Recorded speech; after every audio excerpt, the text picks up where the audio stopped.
Well, good evening, ladies and gentlemen. I believe it's the bewitching hour, 6 p.m. for our September 8th, 2020 Board of Commissioners meeting. And it is our tradition, we will begin our meeting by opening with an invocation led by Commissioner Hales. Thank you, sir. If you'd care to join me, please. Dear Heavenly Father, we ask for blessings on the task before us this evening. Please give us the wisdom and a clear insight to do our best for the citizens of our county. During this pandemic, we have had many challenges that really are opportunities to excel. Please support the McManus family in their time of loss. As we set the example for leadership by walking the walk and demonstrating the respect that all our citizens deserve, and let our personal faith give us strength to act honestly and well in all matters. Please give special protection to our law enforcement and honor to the service they provide our community. Please protect our military, firemen, EMS personnel as they risk their lives to ensure our safety. Finally, dear Lord, grant us the humility to always seek your will in all that we do and say. In thy name we pray.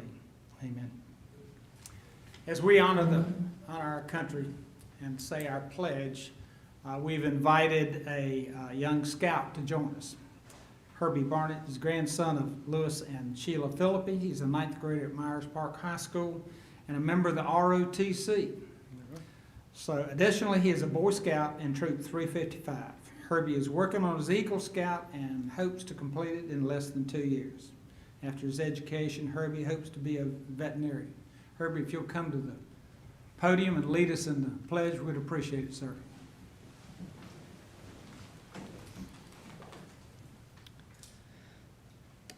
I pledge allegiance to the flag of the United States of America and to the republic for which it stands, one nation, under God, indivisible, with liberty and justice for all. Thank you, sir.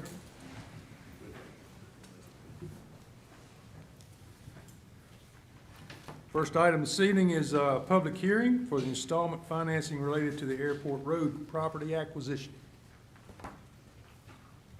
Good evening, Commissioners. The Board of County Commissioners approved at its August 17th, 2020 meeting the purchase agreement for property located at 1407 Airport Road in Monroe, North Carolina. It is the recommendation of the county's management team and finance staff to issue an installment financing as the funding source for the property acquisition and renovation cost in an amount not to exceed $5.6 million. The county is currently undergoing a competitive bid process to receive quotes from multiple financial institutions that will determine the best interest rate and final debt service impact cost during the month of September. These bids are due back to us this Thursday. The board will be asked to approve the installment financing agreement at its September 21st meeting. We will also request the approval from the Local Government Commission at their October 15th meeting. And I'll be glad to answer any questions you have. Questions, Barry? Thank you very much. At this time, I will open the public hearing, and we have no one signed up to speak with regard to this issue, so I will close the public hearing. Next is a public hearing for Darnell Incorporated. Mr. Ron.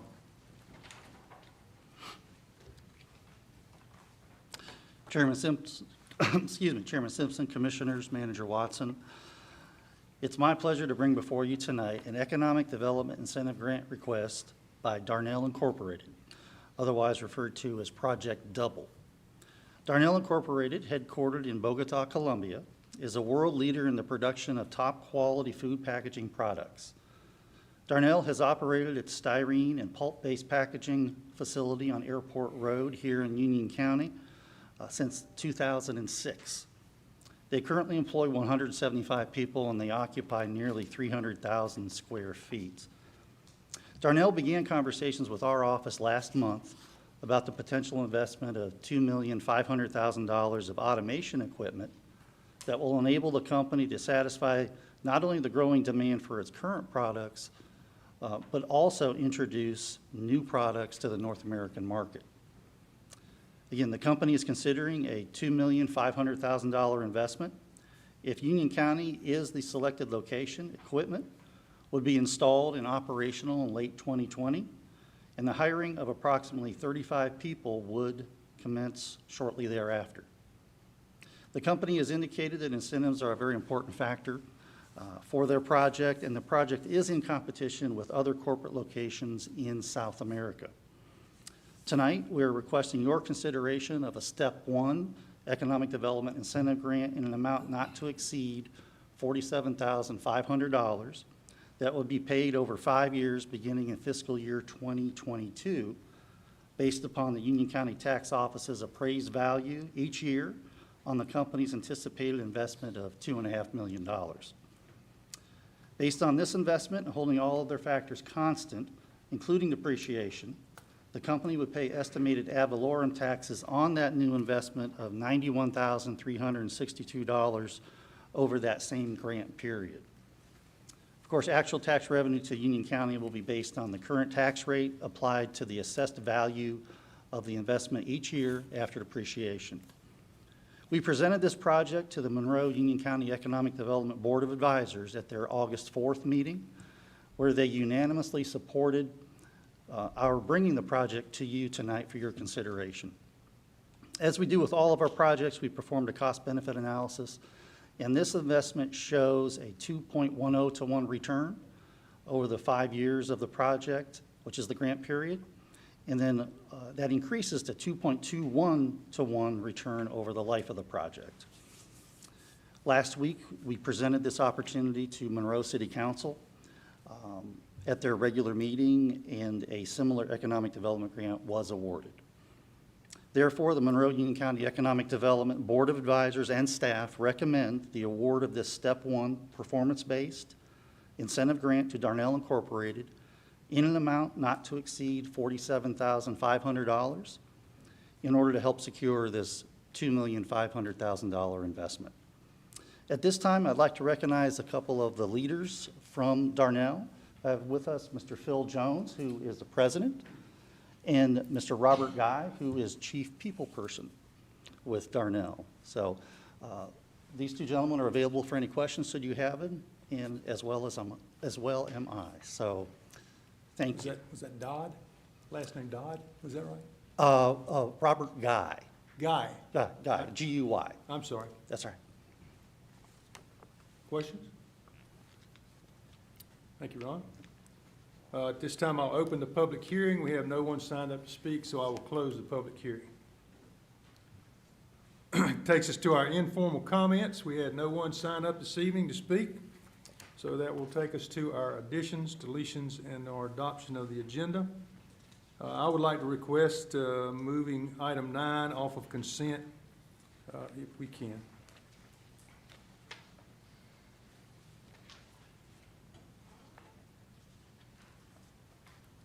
Motion to approve agenda as amended. All in favor say aye. Thank you. Brings us, I'll make that item 34A under new business. Next item is our consent agenda. We have a motion. All in favor say aye. Aye. Opposed? Hearing none. That will take us to our old business. We have no old business, so that will take us to new business, item 32.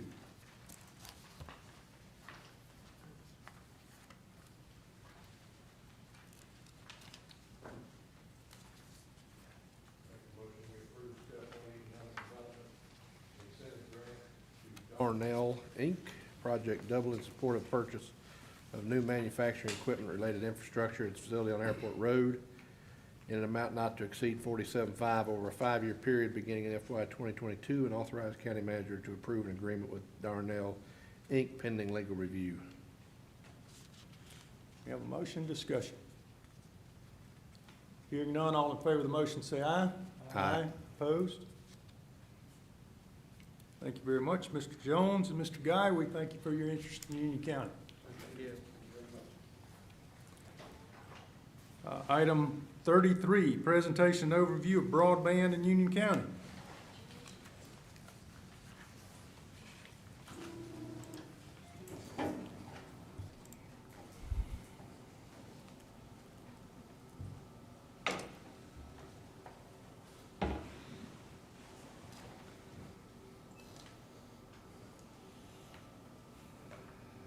Thank you, Chairman. Earlier this year, I believe it was February, Mark was contacted by a couple that lived on Crow Road in Union County. They were having some trouble with their internet service. The county is not in the internet service business, but Mark asked me to take a look at it and see if there's anything we can do. Over the last 6 months, broadband internet access has come to the forefront in a lot of families' lives as remote learning has been a requirement in most school systems. We thought at this time it'd be a good opportunity to update the board about a very high level of what Union County, or what broadband access is, what it isn't, and what it looks like in Union County. So again, I'm going to go through this fairly quickly, but if you have any questions, please stop me and ask. What is broadband? The FCC defines basic broadband as the transmission speed of 25 megabits per second download and 3 megabytes upload. And that basically means how quickly you can download something from the internet or how quickly you can upload something. Traditional ways broadband is delivered to consumers. There's DSL, cable, fiber optic, and satellite. There are a few others, but those are the 4 predominant ones. DSL is through old telephone lines. It is the most widely available because the phone system is one of the oldest utilities we have. It is the most widely available. It provides very stable connections, but it provides somewhat lower upload and download speeds. Cable modems are the next most widely available. They are distributed through coaxial cable into the homes. They are affected by use more than DSL, so if you have a number of users all trying to use it at the same time, it is slowed down more so than a DSL connection. They do offer faster speeds than DSL connections. Fiber optics to the consumer, to the end consumer, are fairly rare. Most of the broadband infrastructure in this country is fiber optics. If you are trying to transmit large quantities of data from New York to LA, it is traveling over a fiber optic line. Once it gets to those 2 locales, then the local internet service providers pick it up and distribute it to their homes via the various methods. It does have a limited end user network because of how new it is. It is capable of handling very large data and a lot of users at the same time. It is the fastest of all current available options. And then satellite. Satellite uses dishes on individuals' homes to connect to high orbit satellites. There's a great deal of latency involved, and that's the amount of time it takes from the time you hit whatever on your computer to get to that satellite and back. It's affected by weather. It needs clear line of sight. So if you have a storm in the area, anyone that's had DirecTV or Dish, you notice that sometimes that signal will go out. That same thing can happen with internet access via satellite. There is an emerging technology. It's called low Earth orbit satellites. And what that is, a traditional satellite is 22,000 miles from the Earth's surface. Low Earth orbit technology is about 300 miles from the Earth's surface. And what that does is it significantly reduces the latency. You can get data much quicker to and from that satellite. For some in rural communities like ours, satellite internet is the only option they have. Mobile broadband is something that has transitioned very quickly. When cell phones first came out, all you needed to do was make a call. Then you needed to make a call and text. Then you needed to make a call, text, and send an email. And as the needs of the phone have changed, so too has the data requirement. When you see 1G, 2G, 3G, 4G, and so on, it's talking about the generation of cellular network. We are currently entering into the 5G network, and basically what that allows us to do is send more data and have more users on a network. So it's an evolutionary process of the cell network. You have to have these on vertical assets, whether it be a building, a tower, a water tower, a 911 communications tower. They have to be located on a tower, and you have to be within a certain proximity to that tower to be able to connect. Speeds are increasing with every generation. Currently, the 4G LTE network is not quite capable of meeting those 25 up, 3 down, or 25 down, 3 up, excuse me. But with 5G, we're going to start to see speeds that rival traditional internet service provider speeds. There are current opportunities with mobile providers. AT&T has partnered with the federal government for FirstNet, and that's a mobile network for first responders. So sheriff, EMS, local law enforcement have the ability to purchase these systems to connect to towers in more rural areas.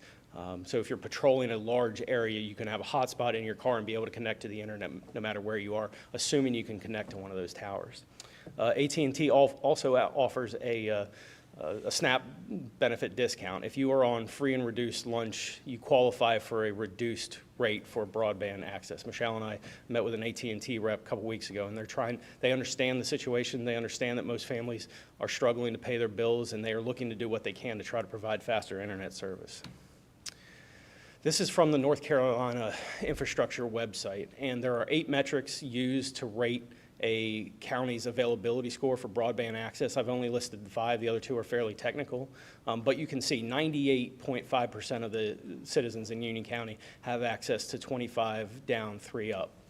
96.57 have access to 100 down, 20 up. Only 5% of the population has access to fiber. 0.32 have no access at all, and 3% of people have access to DSL only. Union County currently ranks at 27 of 100 in availability of broadband. This is just a chart showing where we lie on that scale. You can see that some you would expect, Mecklenburg, Wake County are very high, but then you have some very rural counties that because they have fiber in those counties, their availability score goes up significantly. What are the challenges to providing broadband to Union County citizens? Understanding the needs. Based on the last couple slides, the service is there. So is it the access to it? Is it people can't get the speeds they need? Is it the affordability? They have access to it, they just can't afford $70 a month for high-speed internet access. Do they have the means to pay for it and the access? They just don't have the ability to use it from a technological standpoint. Changing technology. A lot of these utilities are legacy products, phone, cable. There are emerging technologies that when internet service providers look at expanding into areas, they have to look and say, is this going to be an obsolete technology in 5 to 10 years? And it's a cost-benefit analysis. The lack of detail mapping. We know that we have access to Union County. We don't know specifically where. So that 2% of people or 3% of people that don't have access to it, we don't have a good idea of where they are other than anecdotal stuff that we receive. Funding. There's a great deal of funding for broadband, trying to sift through who qualifies for it, who doesn't, who can apply for it, and who gets it. You've heard a lot about the North Carolina GREAT program.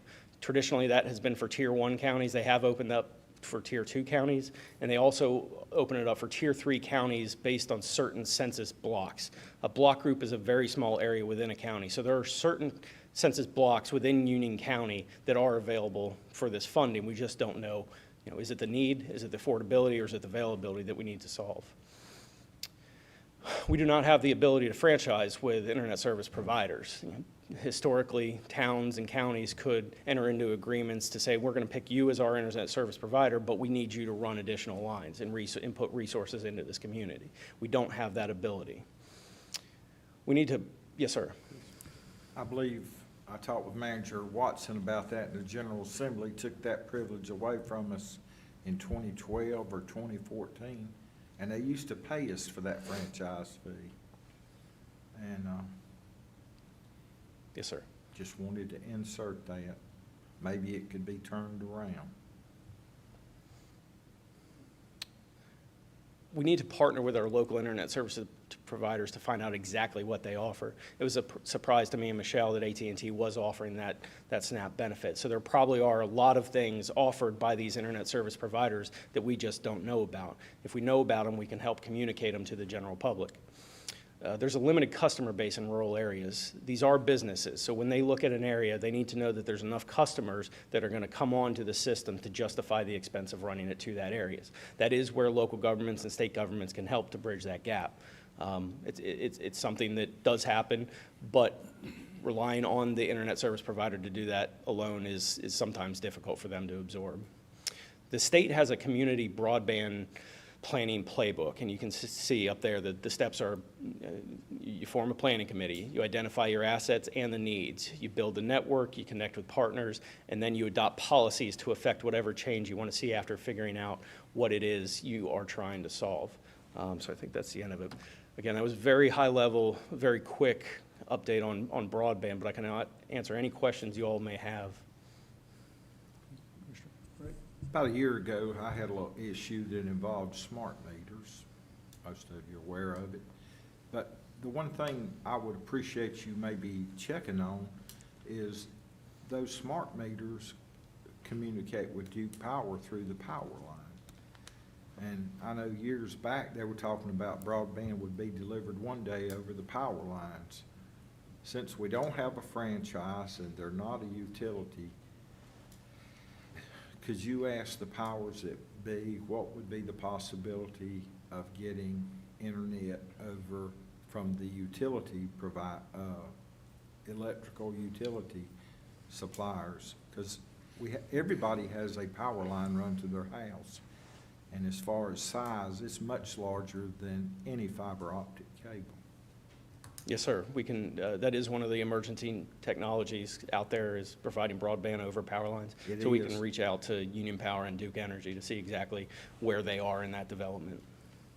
That would solve the whole problem if it was available, wouldn't it? It would certainly help. I think based on the reading and the research, the low orbit Earth satellite has the most potential. You could be in the middle of the Sahara Desert or downtown Manhattan, and you'd have the same available speed at both of those places. So for your extreme rural communities, it is probably the best option long-term. Commissioner Hill? Yes, a couple of things. Last week I spoke to Senator Johnson, and he told me about how last term they put $24 million into broadband enhancement. And currently, there's a bill to increase another $33 million.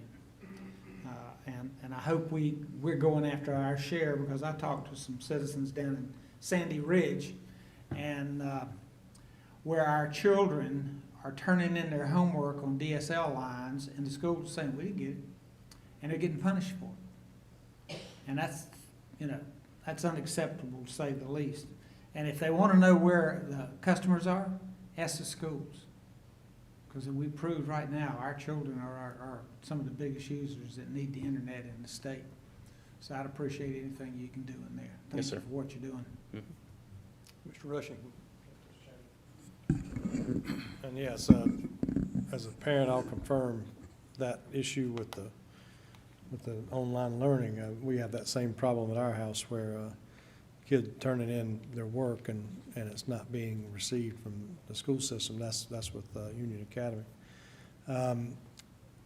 The other option was, and we use this at our business, is the mobile option, like where you would have a mobile hotspot. Years ago, when we were first talking about the kids having computers and taking them home, using them at home, especially in the eastern part of the county where we may not have a lot of cable type of internet, they were talking about maybe having loaner hotspots or something of that nature. Do you know if that's happened? Has there been anything with the school system where the children can have access to a hotspot to be able to get internet in the home? I do not off the top of my head, but we can certainly check into it and get you that information. Right, and same thing for, for any other, what's the viability of that? Is it something maybe where we need maybe more cell towers? We need towers in different areas, maybe the more rural areas, to be able to use those hotspots. Because a lot of people may have even a smartphone that they can use for a hotspot, but the towers may not be available, or they may not have a good enough signal to do very much on the internet. Yes, sir.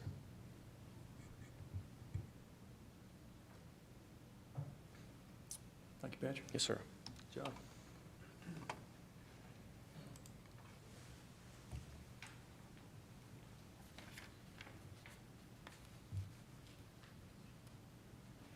Our next item on the agenda is a resolution supporting Union County businesses. And we have a true force in business development here in Union County with us tonight. And I'm going to ask her, Ms. Pat Cale, to come up with our Chamber of Commerce and speak to us a minute.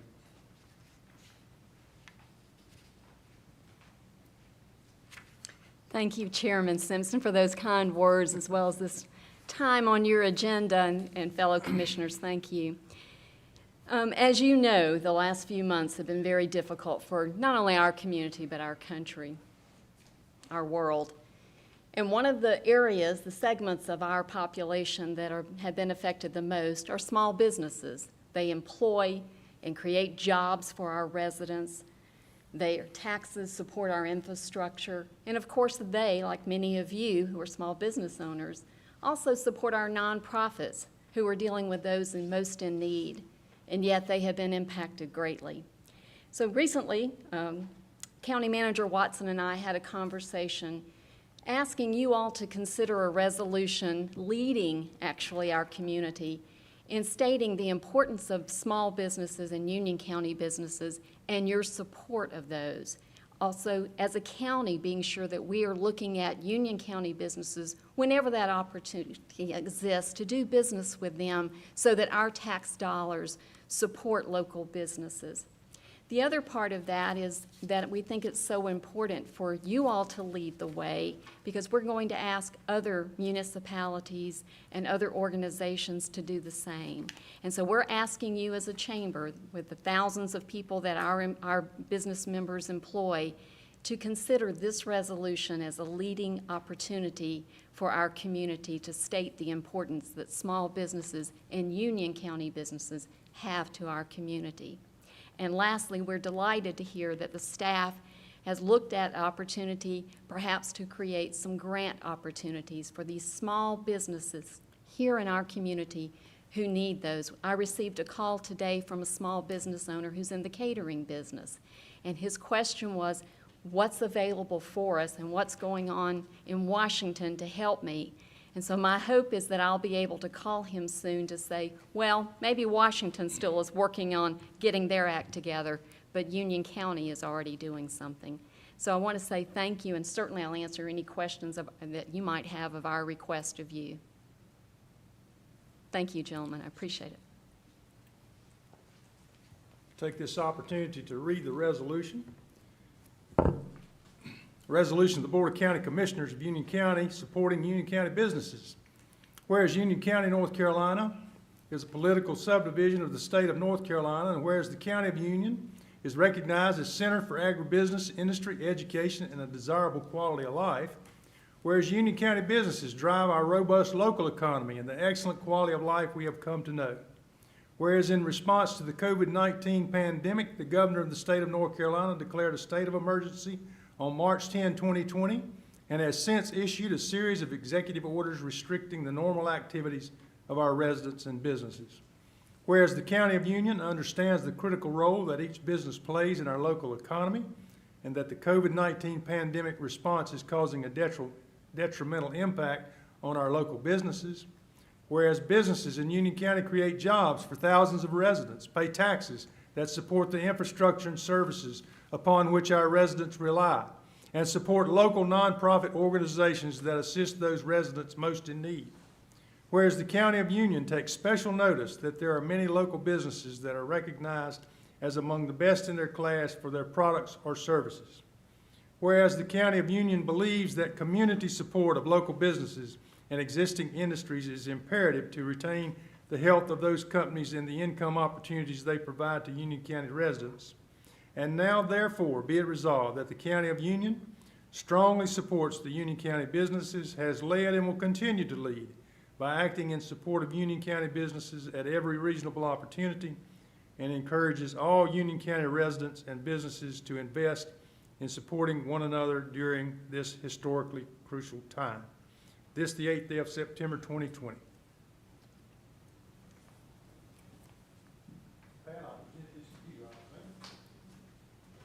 Mr. Chairman, I will gladly accept it. While Ms. Kale's coming up, I'll tell you a little story. Be careful when you get behind a mover and shaker. We had a charter Rotary Club at Waxhaw, and Miss Kale was elected chairman, president. And she came to me and she said, now I'm not going anywhere, but just in case anything would happen, would you be willing to step in? I said, oh yeah, sure. Less than a month, she'd have been promoted in the bank and she was gone. Ma'am? Sure, ma'am. Absolutely. Thank you.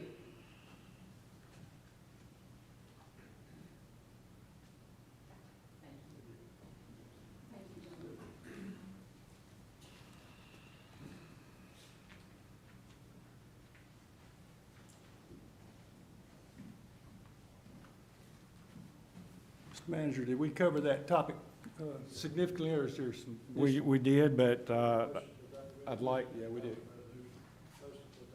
There you go, there you go. I'm listening. Oh, I'm sorry. Discussion. All in favor, say aye. Aye. Thank you, thank you. Didn't want to leave anything out. Was there anything, any information about the, do want to cover the grants or Small anything? Business Cares grant program, Mr. Chairman. At our last meeting, Deputy Manager Lancaster briefed the board on the CARES program funding that Union County had been receiving and the distribution of that. Want to get a little bit more detail this week with you on a certain aspect of that CARES grant programming or CARES programming. To remind the board, Union County is the receiving organization and administrator for CARES Act funds distributed to address local needs related to the COVID-19 pandemic. A small business CARES grant program that is being called Union County Back to Business is being established to assist small businesses in Union County with offsetting business interruptions resulting from COVID-19 and the increased expense of remaining in business and doing business in the COVID-19 economy. Of the $8.8 million in CARES Act funding distributed to Union County, $1 million, or 11% of the total distribution, is being allocated toward the Union County Back to Business program.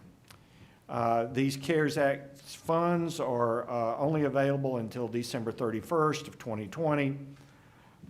These small business CARES grants will be awarded on a first-come, first-served basis and made available in 3 different tiers depending upon the size of the small business.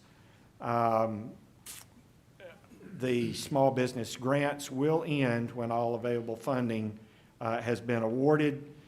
Information related to the application process, eligibility criteria for each tier, the general program information will be released to the general public on Friday of this week. Staff has developed a whole web page for that, an electronic application to make it easy for small business owners to apply. These are grants. These are not business loans. They do not have to be paid back. Just have to fill out the application. I don't want to overgeneralize, but I will say that they're relatively easy to apply for and become eligible for, and we encourage everyone that has a need to go through that process. We will be providing additional information over social media at the last part of this week to make people aware of how all that works. Our public communications team will be communicating that information out. We're excited about this opportunity. You know, our neighbor to the west, Mecklenburg County, has an opportunity to do this kind of thing quite often. We do not. This is new for us, but it was important to me, important to staff, that we set aside these funds and make them available to our local economy. So with that, Mr. Chairman, I thank you for your time. Thank you. Yes, sir. Just one question, one comment. First of all, I applaud staff for doing this. I think this is a tremendous effort, and I know it will go a long way to help a lot of businesses.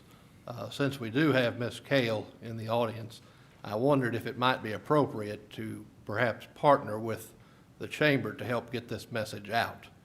I think a lot of times we depend on social media and it seems to get lost, but I think this is an opportunity to spread that message to a wider audience. So perhaps we could get a commitment from the chamber to help us disseminate that information. Commissioner Akmus, the chamber would be delighted to partner with the county to do just that. Anything we can do to help with this, just let us know. Thank you, sir. We'll be in touch. It takes us to item 34A, which is number 9 from the consent agenda. I have a few questions with regard to that.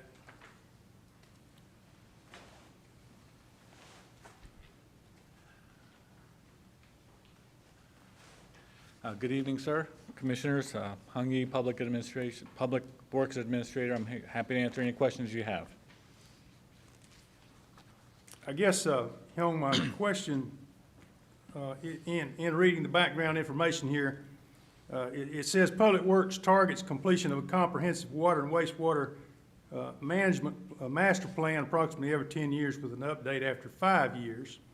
And as I think about our infrastructure and our system, I guess my question is, at what point, and I see we're spending money, we're funding, I assume consultants and spending money to get that done, to get this plan done. My question is, at what point does the board get to weigh in on the direction of that plan and the study of that information?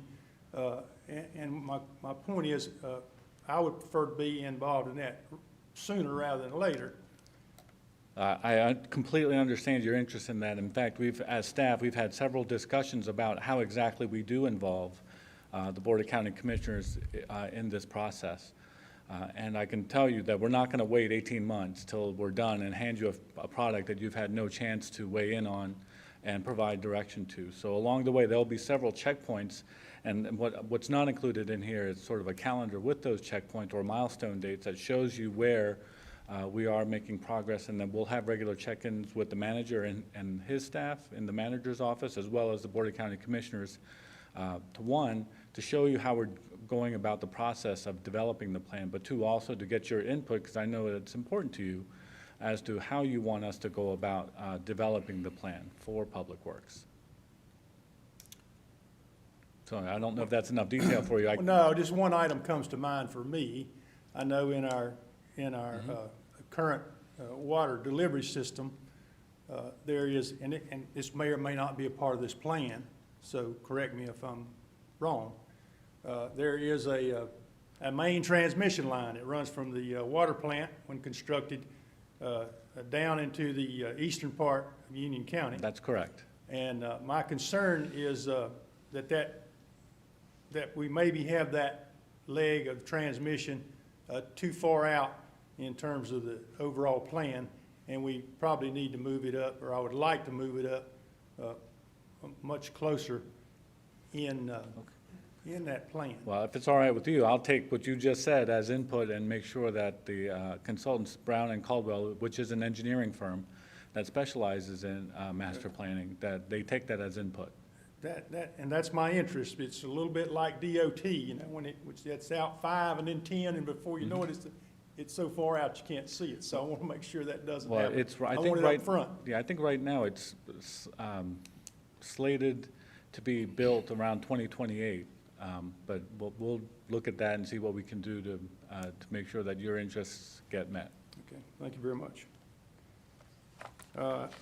With that, I'll move that we accept scope of services shown task order 2017-06, Brown and Caldwell, and authorize county manager to approve the agreement pending legal review. All in favor say it. Oh, you got a question? Yep. Discussion, sure. Thank you, Mr. Chairman. I'm glad you brought that up, because we had a meeting with the manager today, and we were talking about some of these issues and the delivery, and in with the agreements that we've made with the Environmental Management Commission. So, you know, in that, we need to serve so many customers in the Rocky River Basin and the Yadkin Basin in the next few years. We need to get up to speed on that. So there are some ways that we can do that, but it's very interesting at that point that you brought up, that line to the east, to the Wingate area could be very key in meeting the goals that we have set forth by the that we've agreed to with the Environmental Management Commission. So as a board, I hope that we can get together and talk about this very soon. You know, I know we canceled the meeting today, but it's something I think that we really need to start talking about soon to help the manager in the direction that the staff needs to go in, and to make it clear where Union County intends to go, especially with the 2050 committee coming back with their reports and the information there. I think all that's going to have to be considered seeing as utilities, especially sewer utilities, are key infrastructure to growth, to beginning the growth process in Union County. So I agree with you on what your statement is, and we'll be voting for the motion. Mr. Ray? I have nothing to add to what y'all said, except I agree with both of you. And if you decide not to run again, I'd like to see it started before you leave. Further discussion? Hearing none, all in favor of the motion, say aye. Aye. I think that takes us to manager's comments. Thank you, Mr. Chairman. As you are aware, we had the death of a longtime Union County employee, Ms. Laura McManus, and her husband. This past weekend, the funeral was today. Laura McManus was an employee with Union County Public Works in their customer service area for 20 years. She and David leave behind a 14-year-old daughter and many, many, many friends. Among those are a lot of co-workers in this building that will miss her. I'll make the board aware of that. The other thing that I would like to make the board aware of is that we've had some COVID exposures in our tax administration office, and that will be limiting our staff that is in that office on a daily basis, at least for the next 2 weeks. We're taking all precautions to make sure there's no further exposure. Many of our employees will be working from home. We don't anticipate any kind of production slowdown because of it, but I do want to make you aware in case you or anyone else happens to visit our tax administrator's office and see that there's quite a few less employees there on a daily basis, at least for the near term. We've had some of that to spill over into our tax collection office, but the office remains open, and again, with a limited staff. So with that, I thank you and have a good evening. Mr. Hales? Yes, I appreciate it. I find it interesting. I've already received text message about your civil presentation. So we really got an interest of our citizens, how we progress on that. And as always, I want to thank our law enforcement for the excellent job they do. They've had a tough job to begin with, but this pandemic has created a situation. So our prayers are with you every day, gentlemen, and thank you for what you do. Mr. Rape, you've said too much already, but if you want to say something else, go ahead. Well, I do. You know, me and Jerry have known each other about 53 years, and you know, there's a radio show we listen to all the time. I won't call the name, but he always says, this will probably be my last show.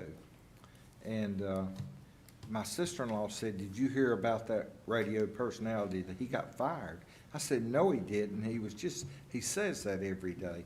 So I figure if I say about you running again enough, you may consider it.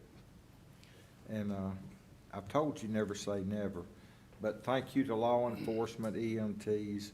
My heart just goes out to our Public Works family. I have lost a child. I cannot imagine what that little 14-year-old girl is feeling right now, and my prayers are with her. Mr. Rushing? Mr. Akins? No comments. I have no comments, and we'll offer a motion to adjourn. All in favor say aye.